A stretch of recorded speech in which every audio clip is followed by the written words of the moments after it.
بسم اللہ الرحمن الرحیم۔ کوکب نورانی صاحب کی بات کہ حسین الدین شاہ صاحب کے بارے میں اگر کسی کو کوئی بات نظر آتی ہے تو وہ میرے سامنے آ کر بیان کرے کہ اعلیٰ حضرت کی تعلیمات اور تحریرات کے خلاف نہیں ہیں شاہ صاحب۔ تو جناب کوکب نورانی صاحب، ایک کلپ تو آپ نے سماعت فرما لیا ہوگا، دوسرا کلپ سنیں۔ آپ کہتے ہیں کہ اس کو جامعہ رافضیہ نہ کہا جائے بلکہ اس کو جامعہ رضویہ کہا جائے، تو آپ سنیں جناب۔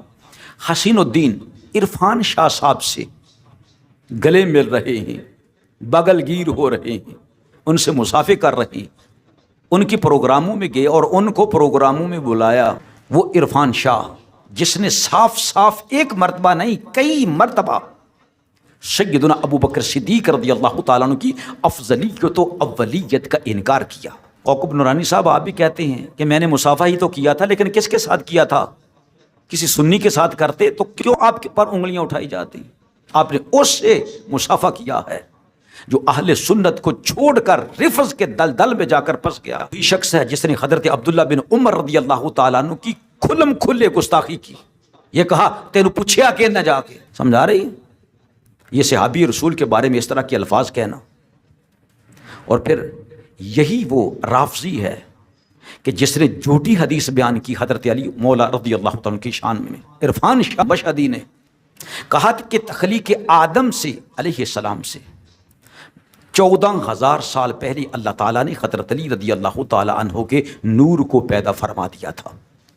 کوکب نورانی صاحب، آپ بہت بڑے محقق بننے کی کوشش کر رہے ہیں، بڑے بڑے جو ہاتھ میں آپ نے چٹے پکڑ کے آپ پڑھنا شروع کر دیتے ہیں۔ آپ یہ بتائیں، سب سے پہلے آپ سے میں سوال کر رہا ہوں، آپ یہ بتائیں کہ آپ نے دیکھا ہے یہ حدیث کہیں ڈھونڈی ہے؟ نہیں ڈھونڈی؟ کیا آپ کو نہیں پتہ ہے کہ عرفان مشہدی نے ایسا کیا؟ چلے نہیں پتہ، ٹھیک ہے، حسن ظن رکھتے ہیں آپ پر، اب تو آپ کو پتہ چل گیا نا۔ میں آپ کو ویڈیو بھیج دوں اس کے بارے میں، لہٰذا خدا کے لیے پہلے اس حدیث کی تحقیق کریں۔ اگر نہیں ہے، ساتھ نبی پاک علیہ السلام کو اللہ رب العزت نے آدم علیہ السلام کی تخلیق سے کتنے ہزار سال پہلے پیدا کیے، وہ تو اس کی تو سند موجود ہے، وہ تو بڑے بڑے اکابر علماء نے بھی، اہل سنت نے بھی، دیوبندیوں نے بھی لکھے ہیں۔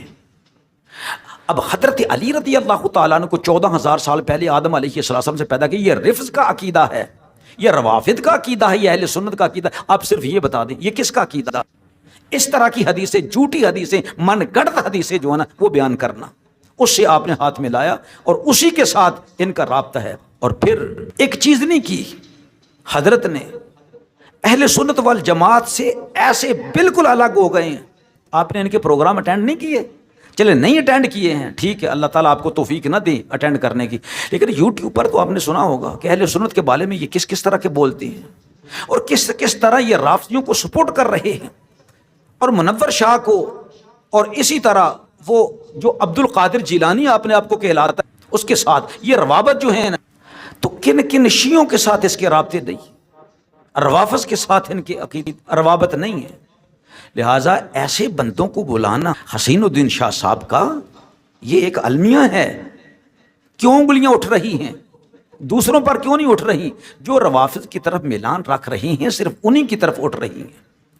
لہٰذا آپ کو غور فکر کرنی چاہیے کہ مجھے بتاؤ اگر آپ کو پتہ چل گیا نا، اور علماء اکرام بھی آپ کو ویڈیوز بھیج رہے ہیں، آپ نے توبہ کی ابھی تک؟ چاہیے کہ آپ جلدی توبہ کر کے اس دلدل سے باہر نکل آئیں اور صاف صاف اعلان کریں کہ بھائی میں تو اہل سنت ہوں اور میرے والد صاحب پکے اہل سنت تھے، لہٰذا میں اپنے والد صاحب کے مسلک پر قائم اور دائم ہوں۔ میرا کیا تعلق ہے شیعوں سے اور روافض سے اور روافض کی طرف اعلان رکھنے والوں سے؟ اللہ رب العزت سمجھ کی توفیق نصیب فرمائے۔